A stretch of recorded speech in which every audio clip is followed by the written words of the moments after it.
Welcome to Speakers and Stages, the series that goes beyond the mic and behind the scenes of powerful events. I'm your host, Lena Castle, event strategist and speaker experience expert.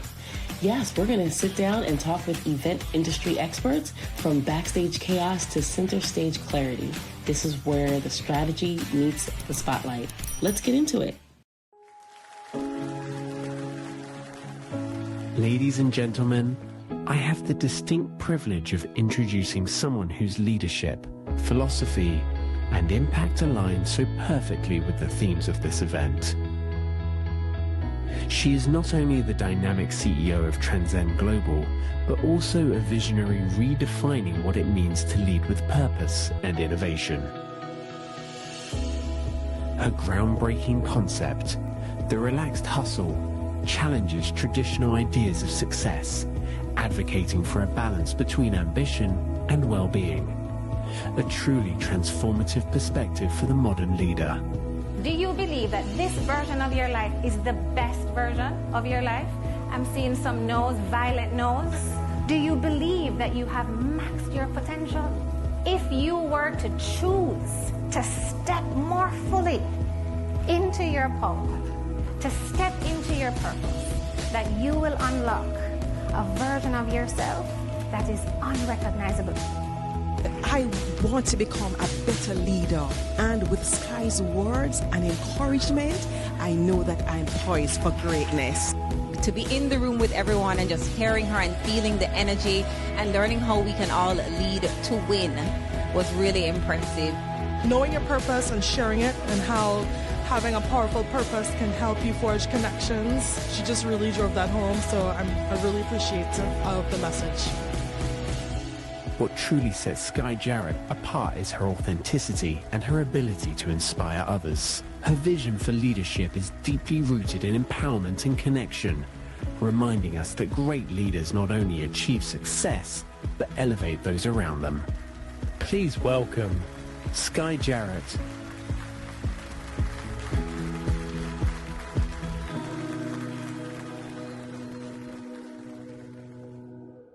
I cannot wait to dive in. Yes, and you know what? I would love to dive in to really understand a little bit more about this relaxed hustle, because it just sounds like it's like an oxymoron. It's relax? By design. So one thing I think is important to know about me, Lena, that I'm now comfortable sharing with people. This is not something I was once willing to admit. I am a recovering stress addict. So perfectionism, overachieving, all the things, that was true for me. And I was in an environment that demanded a certain level of performance. And I had really high standards of success, and it broke me. On the outside looking in, I had every box of what success looks like. The perfect marriage, the beautiful home, the summer vacation. Oh, don't we all know that so well? It's the beautiful picture. But the truth is that my experience didn't feel as good as it looked. I realized after a series of life-altering, very traumatic experiences that it needed to be different, that my life needed to be different. And I needed to figure out what was that for me. And I knew that I didn't want it to be the soft life. Okay, let's be clear. Because at the core of all of us is a desire to achieve, a desire to live a life of meaning, a desire to have a life of impact, right? And I'm not knocking those who want the soft life, but I know for me, I want to leave a life of legacy and impact. And so it was this conundrum of, can I have both? Will living a life of success and impact and legacy, what will it take? And I think so many of us are taught that it requires struggle and pain, and it's going to be hard because hard work pays off. You know that now. You know that story. I'm sure it's familiar. And I discovered the relaxed hustle, where we can have both, where we can build a life of meaning and impact and legacy that does not rob us of our soul, that can be fulfilling, that can be satisfying, that success does not have to be a trade-off for our well-being or our sanity. Now, is the relaxed hustle, is that for anyone that is where I want to be? That could be anyone. Okay. 100%. That can be anyone. It is a proven formula. It's not just this cutesy term that you're going to wear on a t-shirt, which some people do. We've got the hoodies, we've got the flip, like we've got the things. More importantly, it is a formula that is rooted in neuroscience, that is rooted in ancient wisdom, that is rooted in my personal lived experience, all synthesized. You can take the girl out of consulting, Lena, but you cannot take the consulting out of the girl, okay? So we got a formula for this thing, right? So there's and it doesn't necessarily look the same for each person. That's a part of the process, is defining success on your own terms. So much so that we have clients that come on retreat and they go home and they put a tattoo on her collarbone to remind her of what her new definition of success is. That is the kind of empowerment that we hope can be true for everyone to find their own way to success. Now, when you say all of these different things that are included in this formula, that must mean that you took a lot of time to do some research and homework, some soul searching to even get to that formula, right? Yes. Listen, it could not only be the like guru woo stuff, okay? Like that, there is purpose and value in that work. But as a consultant, it had to make sense. It had to make scientific sense. And so I went on this path of discovering neuroscience and understanding how the brain works and understanding how to rewire the brain and understanding how do you hardwire happiness? Like all of these questions I needed to find out because this was the journey that I was on. And so it takes the neuroscience, it takes the human development work that I've studied back in college, and it takes my personal experience, boils it into the perfect recipe that you can follow. You start with your purpose, you understand and really build a self-awareness of how did I become this stress addicted overachieving perfectionist? Like, where did that come from? We want to know, everybody. We want to know, how did we get here? How did we get here? How did we get here? And then what are the practices that actually bring out the best, most fulfilled, happiest, most successful version of me? And what does it mean to use mindfulness as an instrument of change and to be rooted in community as I go on this journey, because life is not a solo project. So the formula includes being rooted in and being fortified by a community that has your back. Very I love that. I love that you say community, because I feel like if you're trying to do it on your own, I just don't even know how people have the capacity within themselves to even try to even go at this alone. Now, speaking of speaking, I know that it's not about performance, but it's about presence. Can you unpack that for us? What does that mean to even be present and not perform on stage? I say this all the time, whether on a big stage, whether in a room with 8 leaders of an organization, we plan on paper and we be present with the people. That is my formula for speaking. Understanding the topic going in, but it begins with the intention of what do I want them to not only know, but what do I want them to feel?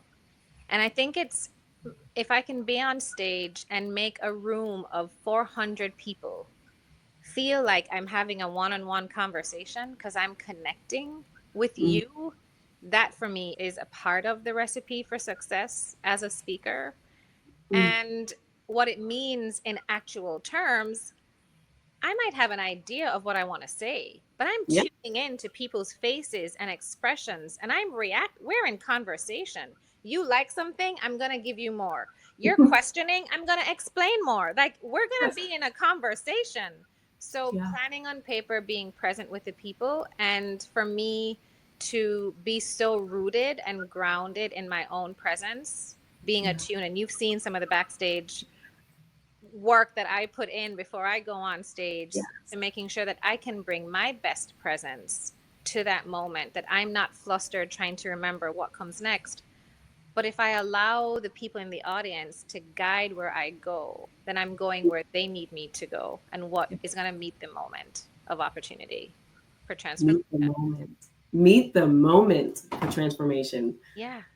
Oh my goodness. Now, I know that you've stood on major stages and worked with brilliant minds, and yet your approach is like deeply human, which I totally appreciate. What do you think most speakers are overlooking when it comes to truly connecting in a room? I spoke at a conference last week, a room of 500 leaders, and a woman came up to me and she said, "Your framework was mind blowing. Like, it is so powerful, and I cannot wait to dig into it more." But she said, "What got me was the moment you told your story."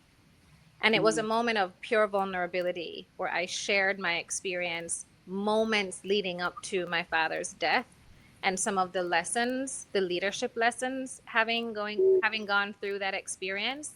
And she said, "When you told that story, you had me." Because the truth is, people will connect intellectually with their heads, like if what you're saying makes sense.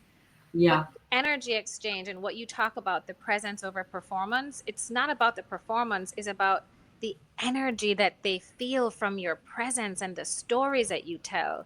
So I think the thing that a lot of speakers will overlook is how they're bringing their authenticity, how they bring their vulnerability, how they bring their story into the room. And what people want to know is that I can see myself in you. I hear myself in your story.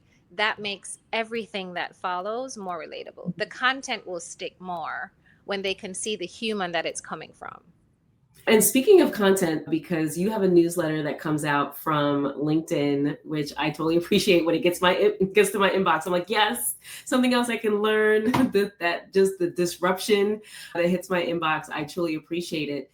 Now, when you talk about content, because you just said something that I don't want to overlook, and that is the human side and telling stories. And I think that sometimes that might be missing in the content. People are trying to sell all these different things in these programs, but how do people actually see themselves in that conversation? Yeah. I Yeah. think sometimes we miss the mark on that.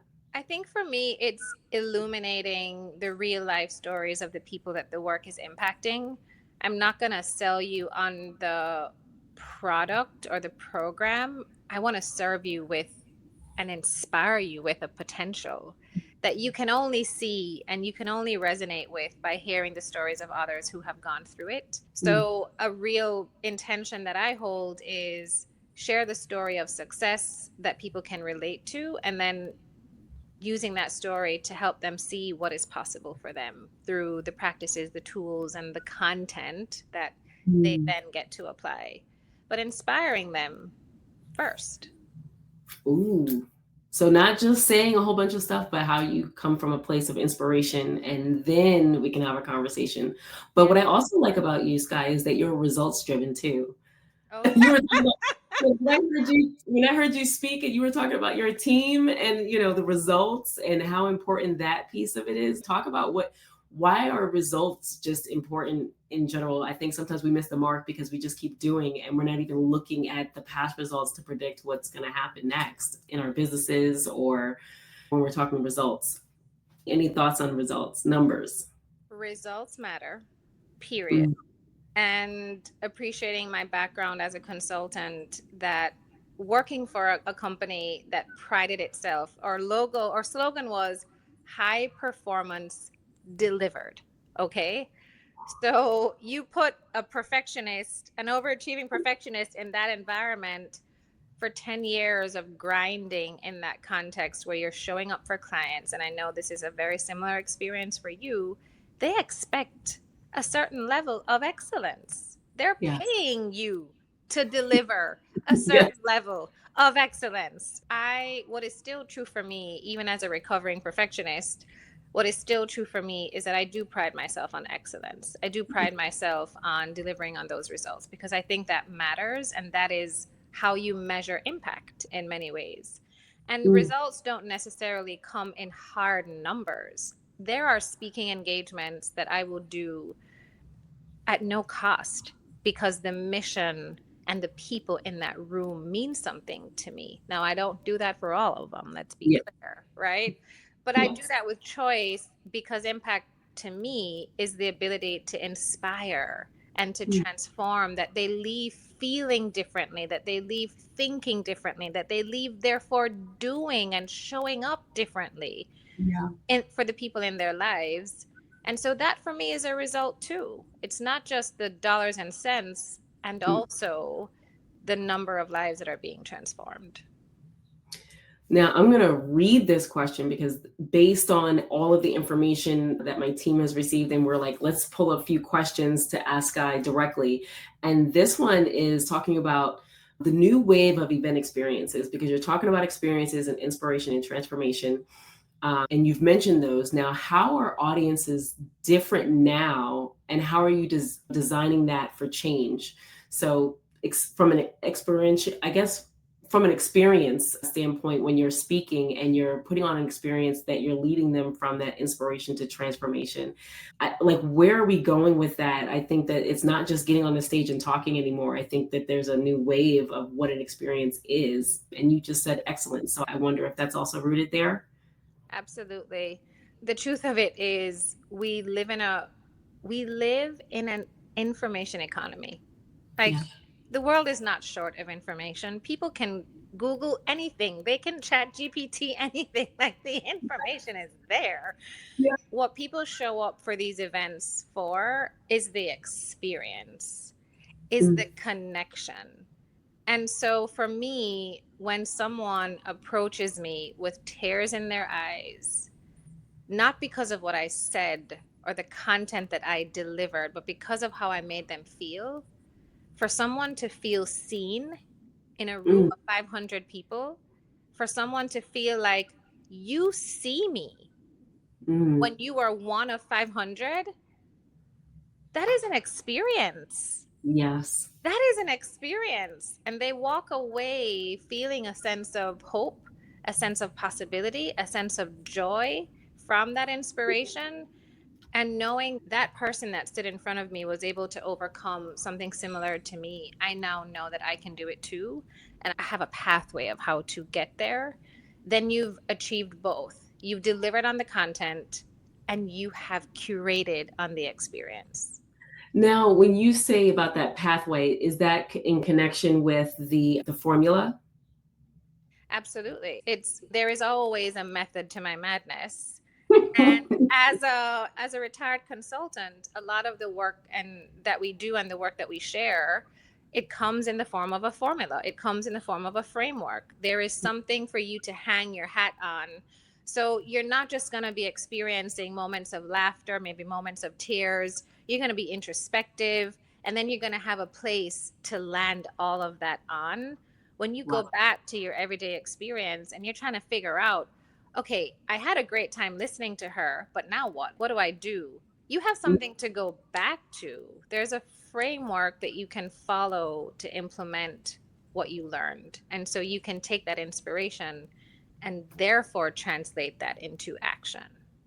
Yeah. And because you're also, I think when you mention about excellence and transformation, inspiration, hope, and I may know a little bit of this, but what's the behind the scenes that most people do not see about Sky? What's happening behind the scenes of the relaxed hustle and all of this? What's behind the scenes? What's behind all of this? In terms of the preparation, going on stage specifically? You know what? Behind the stage, but also you just as an individual, like as your prep work, but also just your inner work, because I know that's there as well. I saw you and your sister. Yeah. Connection too. Yeah. The inner work that you saw me do before going on stage is very similar to what I will do at home in the privacy of my four walls. And where I learned that from is being a primary caregiver for my mom who was dying and preparing for her inevitable death. She was diagnosed with stage 4 terminal cancer. And she had been debilitated and therefore in a wheelchair, which was a new experience for her. And so she would often forget that she can't walk. She would get up. And so she had a lot of falls and accidents. And if you can imagine a very independent person being reduced to a wheelchair, it takes some adjusting to do.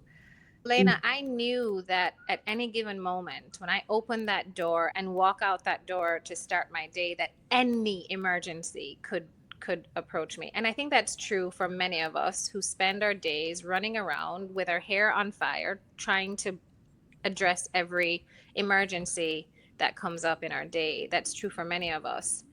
And what I realized is I needed to take a minute before engaging with the rest of the world to be centered, to be grounded, to be rooted, to remember who I am and of whom I am, be reminded of my faith, to be reminded of my purpose, to set the intentions that it's being on that roller coaster ride. And there are going to be twists and turns, but how do I want to be in that experience, and not allowing the external environment to dictate what that looks like for me. So recognizing that power and strength comes from within and needing to be grounded in that before I do anything else. So what you witnessed before I went on stage is one of those practices, like having my sister there, who is my support system, holding hands, starting in prayer, doing the breath work to neutralize my nervous system, regulate my nervous system, and setting intentions for the experience that I'm about to curate for the people in that room. It shifts everything. It shifts everything, not just for me, but for the people that I therefore interact with.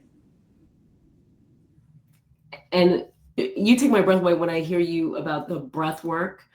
Sometimes people are just out of breath before they even start talking, and you can hear it on the mic. But there's something else that you mentioned about setting the intention.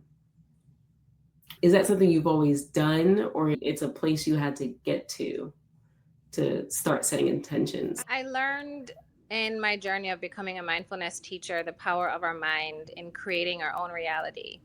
And part of that ability to create our own reality starts with setting the intention for the reality that we want to create and having that clarity. And so a part of the practice for me, in an ideal world, I will do the tech check the day before, be on the stage, visualizing that success, imagining the room, the faces of people who are going to be in that space, imagining the aha moments, imagining the eyebrow raises, and imagining the experience that I will then step into the next day. I'm visualizing success in the way that athletes do this. They see themselves crossing the finish line. And I think as speakers, we have the ability to do that as well. And getting comfortable with what we are about to step into, that for me is very important. Really activating the power of our minds to create our own reality. Activating. When you say activate, then that must mean that sometimes our minds could be just not it can be activated. dormant. And the truth of it is the mind has a negativity bias. So we are wired to think worst case scenario. Oh my. That's where stress could come from. Absolutely. I think it's Einstein who said, I've had some pretty crazy experiences in my life, and some of them actually happened. Because the vast majority of the chaos and the stress that we experience exists in the mind. So we think it is. So we have to take command of priming our minds for the reality that we want to step into. And I think there is benefit for us as speakers before going on stage to imagine all of the worst that can happen. I'll give you an example. Last week when I stood on stage, I did my walk-up song. I got the room standing. We're clapping. We're dancing. We're setting intentions that we're going to make this a night to remember. That was the song, right? And we're off to a great start. But guess what? I got the clicker in the hand and I pressed the button, and I expect what any speaker expects is going to happen next. The slide is going to change, right? Because I pressed the button, the slide is going to change. The slide doesn't change. The slide doesn't. We plan on paper and be present with the people. So I said I can panic or I can pivot. But guess what? I prepared myself. I'm like, whatever comes, I am ready, I am prepared, and just knowing that is enough to get me through this. So I pivoted and I was present with the people, and we just started having a conversation. Forget what's on the slides. We gonna have a conversation. And speaking of conversation, are there conversations of things that you have coming up, or any goodies you would like to share with us of what's coming up for Sky, or what are you thinking And if you can't share those, that's Yeah. okay. And sometimes you want to keep things on I the will inside, and share. that's I will fine share too. because I think it's a conversation that we all need to be a part of, given the landscape of chaos and disruption and change and the pace of change that we're all experiencing. One of the conversations that I tend to have a lot on stage with teams, with individual leaders, is what it means to navigate that change, what it means to Cool. move through critical inflection points in their lives.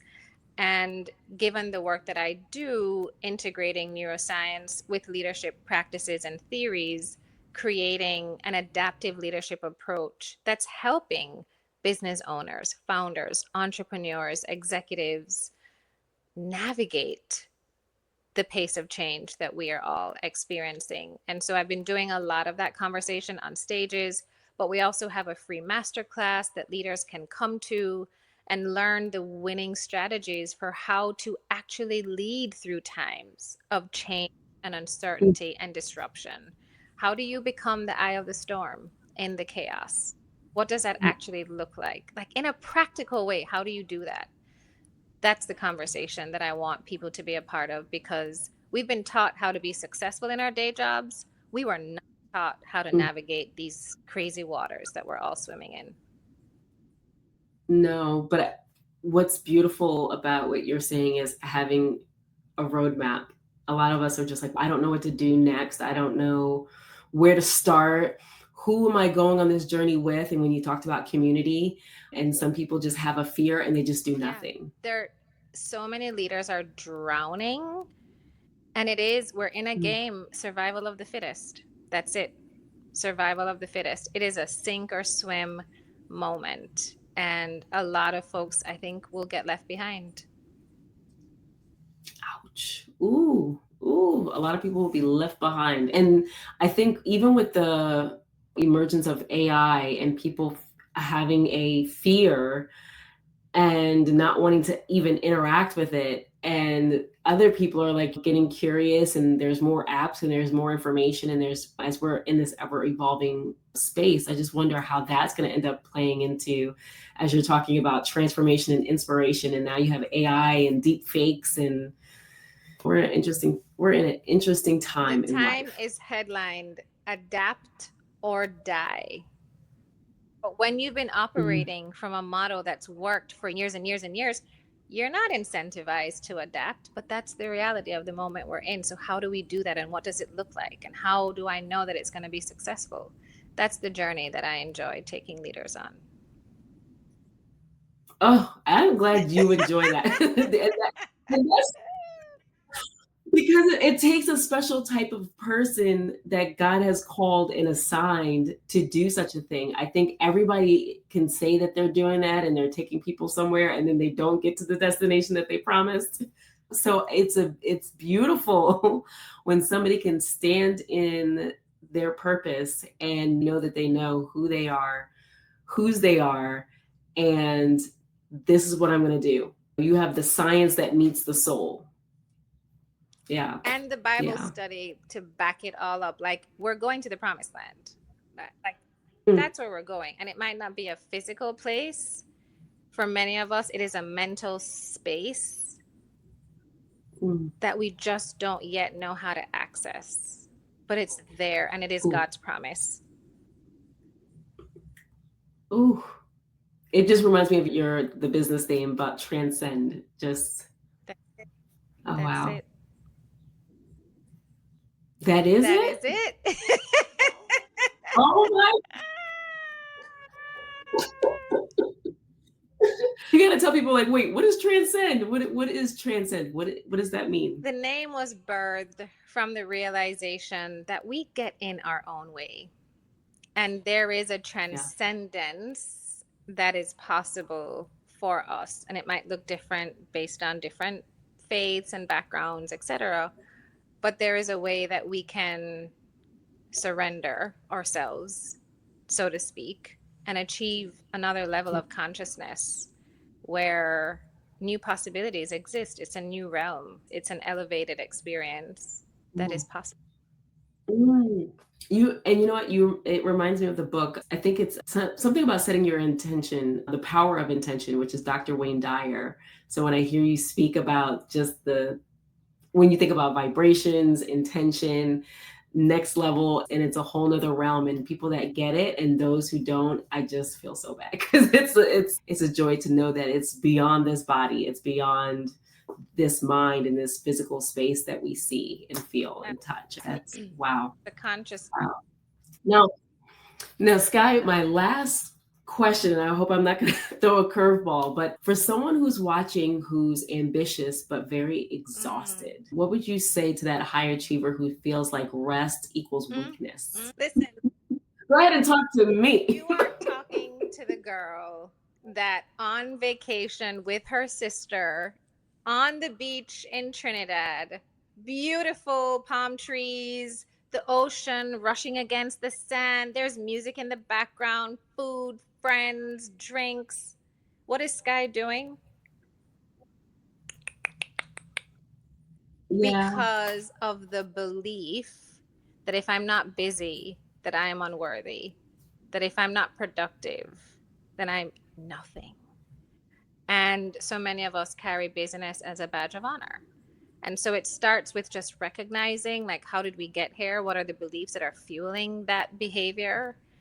And it starts with a simple pause.